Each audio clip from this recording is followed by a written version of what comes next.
കേരളത്തിൽ നിന്നും ലോറിയുമായി പോയ അർജുൻ കർണാടകയിലെ ഷിരൂർ എന്ന സ്ഥലത്ത് വെച്ച് മണ്ണിടിച്ചിലുണ്ടായ സമയം അതിൽ കുടുങ്ങുന്നു. തുടർന്ന് കർണാടകയും കേരളവും തുടർച്ചയായി തിരച്ചിൽ നടത്തുന്നു. സാധാരണ രീതിയിലുള്ള തിരച്ചിലിൽ കണ്ടെത്താൻ കഴിയാത്തതിനാൽ നേവിയും NDRF സംഘവും അടക്കമുള്ളവർ സംയുക്തമായി തിരച്ചിൽ നടത്തുന്നു. സംഭവം നടന്ന് ദിവസങ്ങൾ പിന്നിടുമ്പോഴും അർജുനും നഷ്ടപ്പെട്ട ലോറിയും എവിടെയെന്നത് ഉത്തരമില്ലാത്ത ചോദ്യമായി തുടരുന്നു. എന്താണ് ദുരന്തമുഖത്ത് ശരിക്കും സംഭവിക്കുന്നത്? എന്തുകൊണ്ടാണ് അർജുനെ കണ്ടെത്താൻ കഴിയാതെ പോകുന്നത്? ഈ ഒരു അപകടം കേരളത്തിലായിരുന്നുവെങ്കിൽ ദ്രുതഗതിയിൽ രക്ഷാദൗത്യം കാണുമായിരുന്നു. ഇങ്ങനെയൊക്കെയുള്ള ഒരുപാട് ചോദ്യങ്ങൾ ഉയർന്നു വരുന്ന ഈ ഒരു സാഹചര്യത്തിൽ നമുക്ക് ഈ പ്രശ്നത്തെ ഒന്ന് ആഴത്തിൽ പരിശോധിക്കേണ്ടതുണ്ട്. പ്രിയ പ്രേക്ഷകർക്ക് പേജ് റോട്ടിലേക്ക് സ്വാഗതം. 2024 ജൂലൈ 16 ചൊവ്വാഴ്ചയാണ് ഷിരൂർ എന്ന സ്ഥലത്ത് ഗംഗാവലി പുഴയുടെ കരയിൽ ദേശീയപാതയ്ക്ക് സമീപമുള്ള ലക്ഷ്മണൻ എന്ന ആളുടെ ഒരു ചെറിയ പെട്ടിക്കടയ്ക്ക് തൊട്ടടുത്തായി അർജുൻ തടി കയറ്റി വന്ന തൻ്റെ ലോറി പാർക്ക് ചെയ്തത്. അർജുൻ ലോറി പാർക്ക് ചെയ്തതിന് എതിർവശത്താണ് 250 മീറ്റർ ഉയരമുള്ള ഒരു കുന്ന് സ്ഥിതി ചെയ്യുന്നത്. അവിടെ നിന്നുമാണ് അപ്രതീക്ഷിതമായി മണ്ണിടിച്ചിലുണ്ടാകുന്നതും അർജുൻ്റെ ലോറിക്ക് മുകളിലേക്ക് മണ്ണിരച്ചെത്തുന്നതും. ഇതേ സമയം ലോറിയുടെ ക്യാബിനുള്ളിലായിരുന്ന അർജുൻ പുറത്തു കടക്കാനോ സ്വയം രക്ഷപ്പെടാനോ ഉള്ള ശ്രമങ്ങൾ നടത്തുവാനോ കഴിഞ്ഞിരുന്നില്ല. അർജുൻ ലോറി പാർക്ക് ചെയ്തിരുന്നതിന് സമീപം ഒതുക്കിയിട്ടിരുന്ന മറ്റു വാഹനങ്ങളെയും മണ്ണിടിച്ചിൽ ബാധിച്ചിരുന്നു. തൊട്ടടുത്തുണ്ടായിരുന്ന ഒരു ലോറിയിലെ ഡ്രൈവറെയും മണ്ണിടിച്ചിൽ കാരണം കാണാതായിരുന്നു. എന്നാൽ അയാളുടെ ലോറി നിരങ്ങി നീങ്ങി മറ്റൊരു സ്ഥലത്തു നിന്നും കണ്ടെടുക്കുകയുണ്ടായി. അർജുനോടൊപ്പം ലക്ഷ്മണന്റെ കടയുടെ സമീപം നിർത്തിയിട്ടിരുന്ന മറ്റൊരു ട്രക്ക് മണ്ണിടിച്ചിലിൽ വന്ന മണ്ണിനോടൊപ്പം തന്നെ ഗംഗാവലി പുഴയിലേക്ക് പതിക്കുകയായിരുന്നു. ഈ ഒരു ട്രക്കിന്റെ ക്യാപ്സ്യൂൾ സമീപവാസികൾ പുഴയുടെ മറ്റൊരു ഭാഗത്തു നിന്നും കണ്ടെടുക്കുകയും ചെയ്തു. എന്നാൽ അർജുന്റെ ട്രക്ക് മാത്രം എവിടെ പോയി എന്നതിന് ഒരു തുമ്പും ഇതുവരെ കണ്ടെത്താനായില്ല. ഇതിന്റെ അടിസ്ഥാനത്തിൽ കേരളത്തിൽ നിന്നും പല സംഘങ്ങൾ രക്ഷാദൗത്യത്തിനൊപ്പം ചേർന്നു. സാധാരണയായി സഹായത്തിനെത്തുന്നവരെ ചേർത്തു നിർത്തേണ്ടതാണ് രീതി. എന്നാൽ കർണാടക കേരളത്തെ ആട്ടി അകറ്റുകയാണ് ചെയ്തത്. കേരളത്തിലുണ്ടായ വെള്ളപ്പൊക്കവും കവളപ്പാറയിലെ മണ്ണിടിച്ചിലുമെല്ലാം മലയാളികൾ എത്രമാത്രം രക്ഷാപ്രവർത്തന രംഗത്ത് ആത്മാർത്ഥത കാണിച്ചിരുന്നു എന്നതിന് ഉത്തമ ഉദാഹരണമാണ്.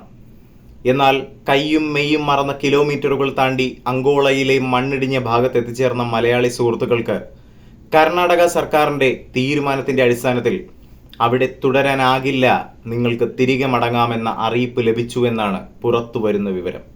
സംഭവം നടന്ന ഒരാഴ്ച കഴിയുന്ന ഈ ഒരു സാഹചര്യത്തിൽ അർജുന്റെ വീട്ടുകാർക്ക് പ്രതീക്ഷയ്ക്ക് മങ്ങലേൽക്കുന്നു എന്നതാണ് അവർ മാധ്യമങ്ങളോട് പ്രതികരിച്ചത്. ഇനി ഏത് രീതിയിലാകും അർജുനെ തിരികെ ലഭിക്കുക എന്ന് അറിയില്ല എന്നും അർജുന്റെ കുടുംബം വിഷമം പങ്കുവച്ചു. ഈ ഒരു സാഹചര്യത്തിൽ അർജുനെ കണ്ടെത്തുന്നതിനായി കേരളത്തിൽ നിന്നും ഒരുപാട് നല്ല മനസ്സുകൾ ദുരന്ത മുഖത്ത് എത്തിച്ചേർന്നിരുന്നു. അതിൽ എടുത്തു പറയേണ്ട ഒരു പേരാണ് രഞ്ജിത്ത് ഇസ്രായേലിൻ്റേത്. കേരളം പകച്ചു നിന്ന കവളപ്പാറ ദുരന്തത്തിലും പെട്ടിമുടി ദുരന്തത്തിലും ഒരുപാട് ജീവനുകൾ രക്ഷിച്ച മനുഷ്യൻ. കേരളത്തിനകത്തും പുറത്തുമായി പലയിടങ്ങളിലും രക്ഷാപ്രവർത്തകനായി ഓരോ ജീവന്റെ തുടിപ്പും ജീവിതത്തിലേക്ക് കോരിയെടുത്ത് നടന്നു കയറിയ ഒരാളാണ് രഞ്ജിത്ത് ഇസ്രായേൽ.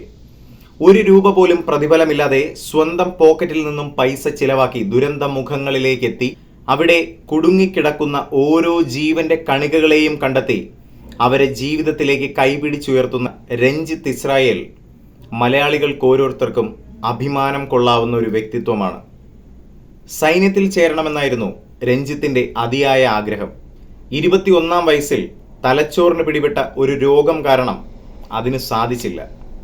എന്നാൽ വിധിയെ തോൽപ്പിക്കാൻ തീരുമാനിച്ച രഞ്ജിത്തിന് ആ രോഗം ഒരു തടസ്സമായിരുന്നില്ല. ബോഡി ബിൽഡിങ്ങിലും നീന്തലിലും കഴിവ് തെളിയിച്ച രഞ്ജിത്തിന് ഗോവ ഇന്റർനാഷണൽ ഇൻസ്റ്റിറ്റ്യൂട്ടിൽ നിന്ന് ലൈഫ് സേവിംഗ് ടെക്നിക്കിൽ പരിശീലനം ലഭിച്ചു. അതിനെ തുടർന്ന് ഒരു രൂപ പോലും ആഗ്രഹിക്കാതെയുള്ള സേവനവുമായി രഞ്ജിത്ത് ദുരന്ത മുഖങ്ങളിലേക്ക് പായുകയാണ്. ഈ രഞ്ജിത്താണ് അർജുന് വേണ്ടി തിരച്ചിലിനായി ആഴ്ചകളായി ദുരന്തമുഖത്ത് നിലയുറപ്പിച്ചിരിക്കുന്നത്. അർജുനെ അദ്ദേഹത്തിന്റെ വീട്ടുകാർക്ക് തിരികെ നൽകാൻ കഴിയുമെന്ന പ്രത്യാശയോടെ റോഡിൽ ചേർന്നൊഴുകുന്ന പുഴയിലും ചുറ്റും മണ്ണിടിഞ്ഞ് ഇറങ്ങിയിരിക്കുന്ന പരിസരങ്ങളിലുമെല്ലാം തിരച്ചിൽ നടത്തിയ നാവികസേന അടക്കമുള്ള സംഘങ്ങൾക്ക് അർജുനുമായി ബന്ധപ്പെട്ട ഒരു രീതിയിലുള്ള സൂചനകളും ലഭിച്ചില്ല. എന്നാൽ മണ്ണ് നീക്കം ചെയ്ത ചില ഭാഗങ്ങളിൽ എന്തോ അഴുകിയതുപോലെയുള്ള ഗന്ധം കിട്ടുന്നുണ്ടെന്ന് രക്ഷാപ്രവർത്തകരിൽ ചിലർ പറഞ്ഞിരുന്നു. അതൊരു പക്ഷേ അർജുന്റെ ലോറിയിൽ കയറ്റി വന്ന തടി അഴുകിയതാകാമെന്നതാണ് വിലയിരുത്തുന്നത്. അതുകൊണ്ട് തന്നെ വരും ദിവസങ്ങളിൽ അർജുനെ കണ്ടെത്തുന്നതിനായി ആഴത്തിലുള്ള മണ്ണുമാറ്റൽ നടപടികളാണ് കൈക്കൊള്ളാൻ തീരുമാനിച്ചിരിക്കുന്നത്. കേരളത്തിൽ നിന്നും രക്ഷാപ്രവർത്തനത്തിനായി പോയിട്ടുള്ളവരെ കർണാടക പോലീസും മറ്റുദ്യോഗസ്ഥരും ചേർന്ന് മാറി നിൽക്കാൻ ആവശ്യപ്പെട്ട സംഭവത്തിൽ വലിയ ആക്ഷേപമാണ് ഉയർന്നു വരുന്നത്. കവളപ്പാറയിലൊക്കെ നമ്മൾ മലയാളികൾ ഒറ്റക്കെട്ടായി നടത്തിയ രക്ഷാപ്രവർത്തനങ്ങൾ ലോകത്തിനു തന്നെ മാതൃകയാക്കാവുന്ന ഒന്ന് തന്നെയാണ്. വലിയ അത്യാധുനികമായ സജ്ജീകരണങ്ങൾ ഒന്നും തന്നെ ഇല്ലാതെ മണ്ണിനടിയിൽ പുതഞ്ഞുകിടന്ന ഒരുപാട് ജീവനുകളെ ജീവിതത്തിലേക്ക് കൈപിടിച്ചുയർത്താൻ നമ്മുടെ മലയാളികളുടെ ഒരുമയ്ക്ക് സാധിച്ചു. എന്നാൽ കർണാടകയിലെ ദുരന്തമുഖത്ത് രഞ്ജിത്ത് അടക്കമുള്ളവരെ ആക്ഷേപിക്കുന്ന തരത്തിലുള്ള രീതിയിൽ കാര്യങ്ങൾ പോകുന്നതെന്ന വിവരം പുറത്തു വരുന്നു. ഈ ഒരു സമീപനത്തെക്കുറിച്ച് നിങ്ങൾക്ക് എന്താണ് തോന്നുന്നത്? താഴെ കമന്റ് ചെയ്യൂ.